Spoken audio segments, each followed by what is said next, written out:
Hello everyone, this is Rupesh Mishra and I welcome you all to your channel that is Math Vath।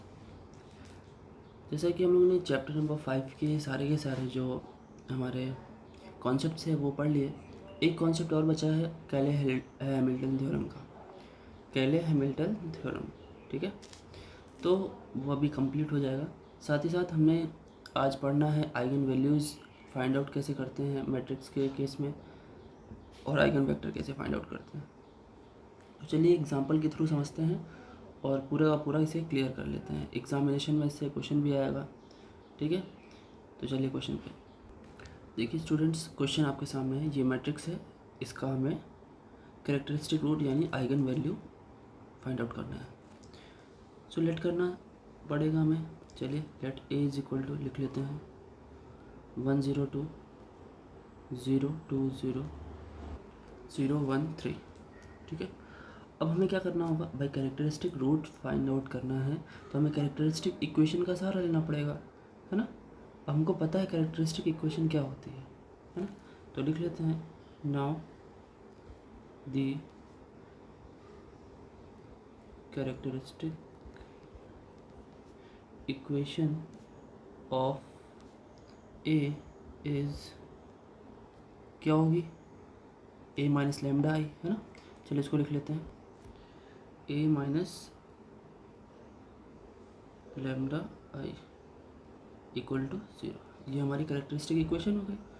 अब आपको पता है ए जो matrix है उसे हम लिख लेते हैं, एक बार मैं लिख के दिखा देता हूँ थोड़े एक्सपेंडेड फॉर्म में, फिर आप लोग समझ जाइएगा वैसे ही लिखिएगा।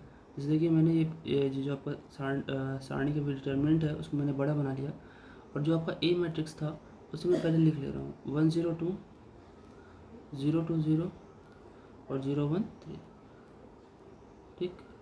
माइनस लैम्डा और आई क्या है 1 0 0 0 1 0 0 0 1 और ये 1 इक्वल टू 0, ठीक। हम लोग चाहते तो इसे डायरेक्ट लिख सकते थे। देखिए अब आपको मैंने बताया हुआ है कि मैट्रिक्स में किसी जब नंबर का मल्टीप्लाई होता है तो क्या होता है, ये सारे नंबर से मल्टीप्लाई हो जाता है ना। तो आप इसे कर सकते हैं कि लैम्डा जो होगा केवल डायगोनल ही मैट्रिक्स है वो, भाई आइडेंटिटी मैट्रिक्स तो डायगोनल ही मैट्रिक्स होता है ना। तो उसमें केवल आप वैल्यूज़ का मल्टीप्लाई कर दो तो हो क्या जाएगा ये। अभी तो ये 1 0 2 ही रखते हैं, 0 2 0 ही रखते हैं, 0 1 3 ही रखते हैं। लैम्डा का आप पूरे में मल्टीप्लाई करोगे तो क्या हो जाएगा, लैम्डा 0 0 0 लैम्डा 0 0 0 लैम्डा, ये डिटर्मिनेंट बंद हो गया और इज इक्वल टू 0 हो गया, ठीक है। अब क्या करेंगे, अंदर जो मैट्रिक्स है सीधे जो भी डिफरेंस हो रहा है जैसे भी सॉल्व हो रहा है भाई की पहली पोजीशन पे देखो 1 माइनस लैम्डा हो जाएगा, है ना। बाकी पोजीशन तो ऐसे रही, केवल यहाँ केवल प्रिंसिपल डायगोनल में माइनस लैम्डा हो जाएगा, है ना। और जब ऐसा होगा तो क्या होगा, तो आप इस लाइन को ये ना लिख करके आप डायरेक्ट लिख सकते हो, चाहो तो आप इसे इरेज कर सकते हो, ऐसे करके इरेज कर दीजिए, ठीक। और आप डायरेक्ट कैसे लिखोगे, आप डायरेक्ट ये लिख सकते हो।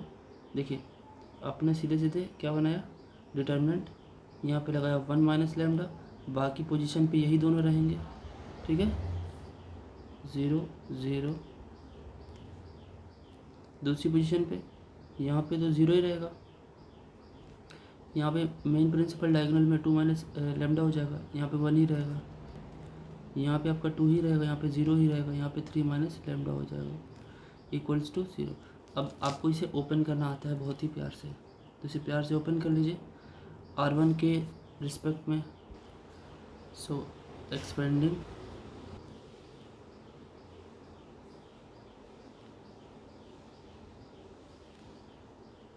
अबाउट R1 के अबाउट आप एक्सपेंड कर दीजिए। अब जैसे आप एक्सपेंड करोगे तो क्या होगा, आपको आता है सभी को। देखिए जब आप R1 के अबाउट एक्सपेंड करेंगे तो भाई ये तो 0 ही है, ये भी 0 से कोई दिक्कत ही नहीं पड़ेगी, यानी इसके रिस्पेक्ट में करेंगे तो ये लाइन ख़त्म हो जाएगी और ये लाइन ख़त्म हो जाएगी, तो बचेगा ये, है ना। तो ये 2 क्रॉस 2 का आपका डिटर्मिनेंट बनेगा और उसको हम लोग सॉल्व कर लेंगे। चलिए कर लेते हैं।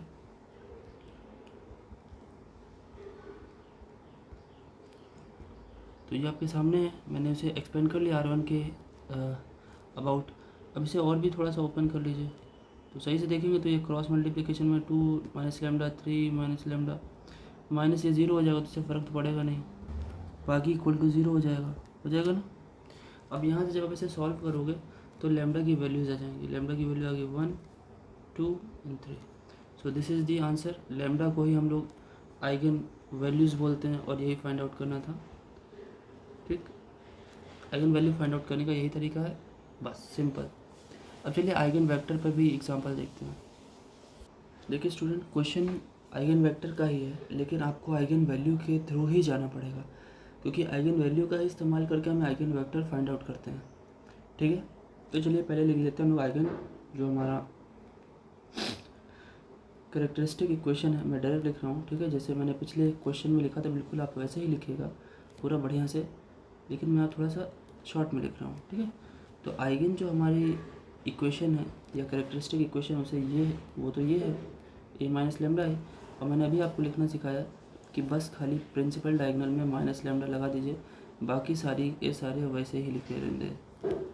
ठीक है, बाकी के सारे वैसे ही लिखे रहेंगे, 0 माइनस लेमडा, ये -1, ये भी -1, ये भी 0 माइनस लेमडा। अब इसे एक्सपेंड कर दीजिए। ठीक है, एक्सपेंड करने से पहले आप चाहें तो थोड़ा सा इसमें रो ऑपरेशन लगा दीजिए, जिससे कि ये थोड़ा सा इजी हो जाए। ठीक ना, रो ऑपरेशन लगा करके ये कर सकते हैं आप कि आप इसे यहाँ पे सब्ट्रैक्ट कर दें, जिससे कि ये 0 हो जाए। ठीक है, यहाँ पे सब्ट्रैक्ट करके आप 0 कर सकते हैं, तो थोड़ा सा इजी हो जाता है। ठीक ना, और नहीं माने तो ऐसे कि ऐसे, अगर भाई सब्ट्रैक्ट करने से इजी हो जाए तो आप कर दीजिए, वरना ऐसे कि ऐसे आप आगे बढ़ा दीजिए।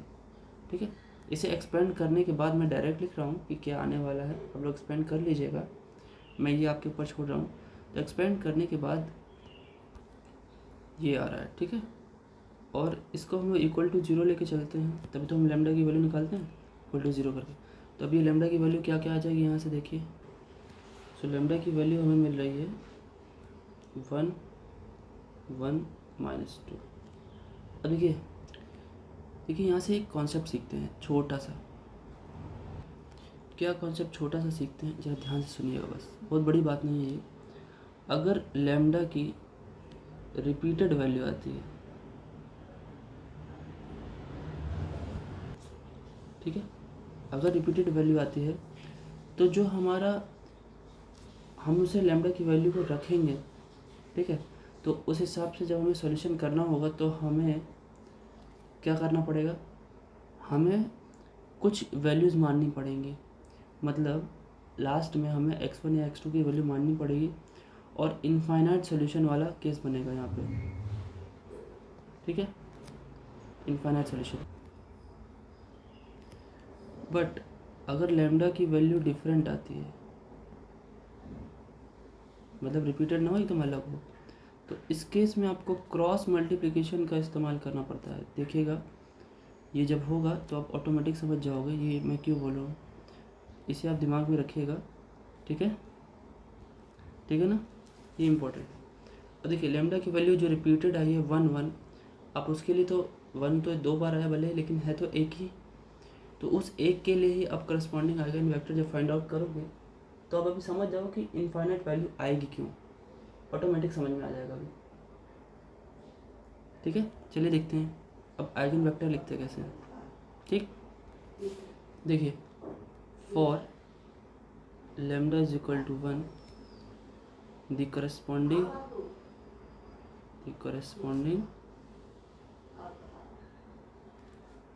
Eigen vector is given by. ठीक है, ठीक है फ्रेंड्स, तो जैसा कि हम लोगों ने पिछले वीडियो में नोट्स पढ़े थे कि a माइनस लैम्डा आई का जो मैट्रिक्स हमारा बनता है, ये मैट्रिक्स है, उसके साथ एक x वेक्टर लगा दिया जाता है। ठीक है, जो कि इक्वल टू 0 मैट्रिक्स के इक्वल होता है, और यही x वेक्टर जो होता है वही हमारा क्या होता है, आइगन वेक्टर। ठीक है, अब यहाँ पे a जो है वो 3×3 है। अब यहाँ पे लैम्डा की वैल्यू आपने 1 रखी है, तो जब लैम्डा की वैल्यू आप 1 रखोगे तो स्टार्टिंग में जो आपने ये बना रखा था, दिखाता हूँ मैं आपको, हाँ, ये जो आपने हालांकि यहाँ तो डिटर्मिनेंट बनाया था, लेकिन यहाँ जहाँ जहाँ लैम्डा रखा है वहाँ वहाँ आप लैम्डा की वैल्यू 1 रखोगे और इसको मैट्रिक्स में लिखोगे। ठीक है, देखिए ज़रा क्या करना है। ठीक है, तो जैसे ही आप रखोगे तो ये क्या बन जाएगा आपका, देखिए -1 1 1 और ये हो जाएगा 1 -1 -1, उसके बाद 1 -1 -1 और 3×3 है। तो आपका जो एक्स है, कैपिटल एक्स, भाई ये भी हमारा इस टाइप से होगा x1 x2 x3। आप XYZ भी ले सकते हो, कोई दिक्कत नहीं है। और यहाँ पे कितना हो जाएगा 0 0 0। ठीक है फ्रेंड्स, अब क्या करिए, आप यहाँ पर इस जगह पर आप लगा दीजिए रो ऑपरेशन, R2 की प्लेस पर R2 + R1। ठीक, और R3 की प्लेस पर आप R1 का इस्तेमाल ना करके R2 का इस्तेमाल कर लीजिए, ऐड कर दीजिए इसको। तो देखिए ये सारे 0 हो जा रहे हैं, है ना। तो ज़रा देखिए, इसको ही मैं करने जा रहा हूँ, मतलब लिखने क्या वाला हूँ, ध्यान से देखिएगा। मैं आपको ऑपरेशन यहीं पे लिख के दिखा दे रहा हूँ कि R2 की प्लेस पर R2 + R1, ठीक है, एंड R3 की प्लेस पर R3 - R2। ठीक, तो ठीक है। तो ऑपरेशन लगाने के बाद जो हमारा लेफ़्ट साइड में मैट्रिक्स रिड्यूस होगा, आप देखिए। ठीक है, रिड्यूस होने के बाद R1 में तो कोई चेंज नहीं है, तो R1 आप वैसे ही लिख दीजिए -1 1 और 1। जब R2 की प्लेस पर R2 + R1 कर रहे हैं आप, तो 0 0 0 बन गया। और R3 की प्लेस पर R3 + R2 कर रहे हैं, सॉरी -R2 कर रहे हैं, तो यहाँ पे भी 0 0 0 बन गया। और आपके आइगन वेक्टर जो थे वो x1 x। अब इसे सॉल्व कर लीजिए। ठीक है, ठीक है, एक ही इक्वेशन मिली। अब एक ही इक्वेशन मिली है, लेकिन 3 अननोन है, तो इंडिपेंडेंटली आप कितने मानने पड़ेंगे आपको, 2 मानने पड़ जाएंगे, x3 और x2। ठीक है, यहाँ पे x2 और x3 को यहाँ पे अगर हम लोग लेट कर लें तो इनफाइनाइट सोल्यूशन होंगे। ठीक है, क्योंकि इक्वेशन एक है और हमारे जो वेरिएबल्स हैं 3 हैं। ठीक है, तो हम x2 और x3 को कुछ मान लेते हैं k1 और k2, जैसे पहले हम लोगों ने सीखा हुआ है। देखिए x3 और x2 को मान लिया मैंने, तो x1 की वैल्यू ये आई। तो इस प्रकार जो हम लोग का आइगन वेक्टर बना, वो क्या बना मैं आपको दिखाता हूँ, यहाँ पे लिख देता हूँ। ठीक है, so the eigen vector corresponding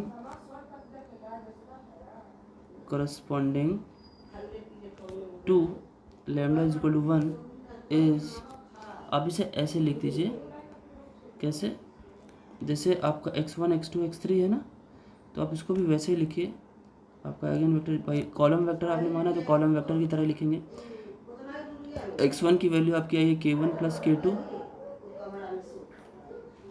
ठीक है, कॉरेस्पॉन्डिंग टू लैम्डा = 1 इज, भाई x1 x2 x3 था, x1 की वैल्यू कितनी आई हमारी k1 + k2। हाँ, x2 की वैल्यू आई हमारी k2 हमने मान रखी है, और x3 की वैल्यू आई हमारी k1, तो वो भी हमने लिख दिया। तो ये आपका लैम्डा = 1 के करस्पॉन्डिंग आपका आइगन वेक्टर आ गया, जो कि k1 k2 में है, इसलिए इनफाइनाइट वैल्यूज़ हो सकती हैं। तो यहाँ पे वो वाली थ्योरम एकदम बिल्कुल फॉलो कर रही है कि corresponding to each eigen values there में be infinite number of eigen vectors, मतलब एक से ज़्यादा आइगन वेक्टर हो सकते हैं किसी एक करस्पॉन्डिंग आइगन वैल्यू के लिए। अभी एक और वैल्यू बची है लैम्डा = 2, उसको भी हम लोग फाइंड आउट कर लेते हैं। ठीक है, देखिए उसी तरह जैसे लैम्डा = 1 का किया था, वैसे ही लैम्डा = 2 में भी मैंने लिख लिया, और इस लैम्डा = 2 को भी वैसे ही उसमें पुट करेंगे जहाँ पे वैसे वहाँ पुट किया था। तो चलिए आप लोग पहले पुट करिए, वीडियो को पॉज करिए और देखिए। ठीक है, फिर मैच कीजिए मेरे से। देखिए अब यहाँ पे भी हम रिड्यूस करने वाले हैं इसको। रिड्यूस कैसे करेंगे, देखिए रिड्यूस करना ये ज़रूरी नहीं है कि R1 को छोड़कर R2 और R3 को ही 0 बनाया जाए। आप किसी भी रो को इस्तेमाल करके कहीं भी ज़ीरोज़ बना सकते हैं, क्योंकि यहाँ पे आपको x1 x2 x3 की वैल्यू निकालनी है, तो कोई दिक्कत नहीं है। आप क्या करिए कि देखिए इसका यूज़ करके, ठीक है, इसका यूज़ करके यहाँ पे 0 बना लीजिए, चाहे तो इसका यूज़ करके यहाँ पे 0 बना लीजिए।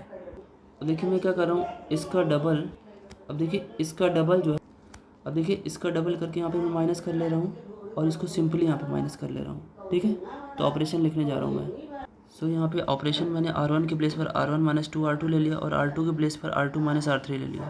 तो इसे रिड्यूस आप करिए, मैं डायरेक्ट करता हूँ। चलिए ठीक है। अब यहाँ पे क्या करिए, इसको इससे आप ऐड कर दीजिए तो यहाँ पे भी 0 बन जाएगा। ठीक है, R1 के प्लेस पर R1 प्लस R2 कर दीजिए। ठीक है, तो रिड्यूस आप करिए, मैं कर देता हूँ। देखिए रिड्यूस होकर के आ गया। अब आप इसे मल्टीप्लाई कर लीजिए जैसे आप करते हैं। तो पहली रो में तो करेंगे तो कोई दिक्कत नहीं, दूसरी रो में करेंगे तो 3x2 minus 3x3 is equal to 0 आएगा। और थर्ड रो में करेंगे आप तो x1 minus x2 plus 2x3 is equal to 0 लिख करके आएगा। और यहाँ पे आप चाहें तो ये भी लिख सकते हैं 0 इंटू x1। ठीक है, अब इसे इक्वेशन कुछ मान लीजिए, इसे इक्वेशन 1 मान लीजिए, इसे इक्वेशन 2। देखिए मैंने आपको पहले भी बताया कि जब आप डिफरेंट वैल्यू रखेंगे, है ना, डिफरेंट वैल्यू रखेंगे तो क्या होगा, आपको क्रॉस मल्टीप्लिकेशन लगाना पड़ेगा। ठीक है, यहाँ पर सॉरी ये जो लैम्डा वैल्यू जो है वो -2 है। ठीक है, देखिए यहाँ पे बताया था ना मैंने कि अगर आपका रिपीटेड रूट होगा तो इनफाइनाइट सोल्यूशन K1 K2 करके होगा, और डिफरेंट आएगी तो क्रॉस मल्टीप्लिकेशन आपको लगाना पड़ेगा। तो देखिए अब क्रॉस मल्टीप्लिकेशन लगाने की बारी आ गई आपकी।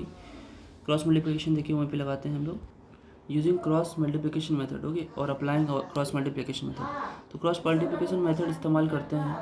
देखिए ऐसे ना होता है, आप लोग को आना चाहिए ये चीज़। x1 है, x2 हो जाएगा यहाँ पे, जैसे xy और 1 होता था तो वैसे यहाँ पे x1 x2 और x3 हो जाएगा। ठीक है, ठीक है, देखिए आपके सामने ये है और आपको सॉल्व करना में भी मुझे लगता आता होगा।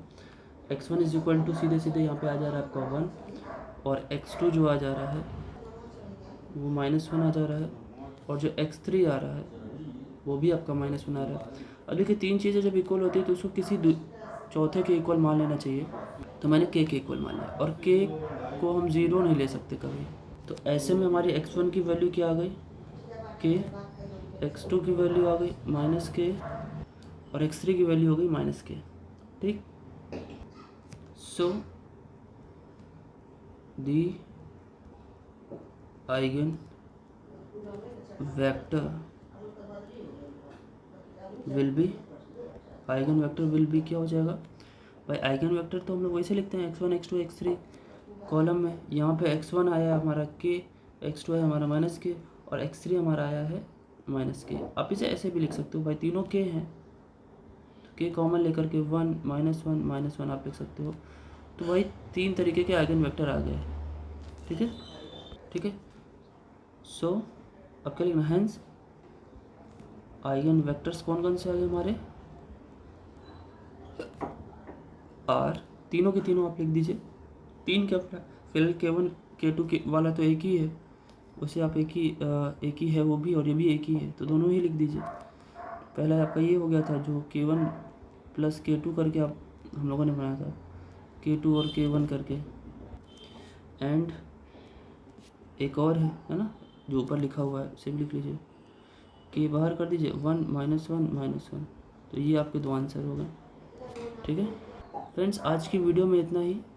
मिलेंगे नेक्स्ट वीडियो में जिसमें हम लोग केले-हैमिल्टन थ्योरम और लास्ट चैप्टर डायगोनलाइजेशन कराएंगे, और इसे पूरा ख़त्म भी कर देंगे क्योंकि वो बहुत छोटा सा है चैप्टर, उसमें 1 या 2 क्वेश्चन बताने हैं। ठीक है, डायगोनलाइजेशन कैसे करना है बस वही बताना है हमें। तो कल ये कोर्स आपका मैट्रिक्स का ख़त्म हो जाएगा। ठीक है, तब तक के लिए बने रहिए आपके अपने चैनल मैथ विद पर। Thank you.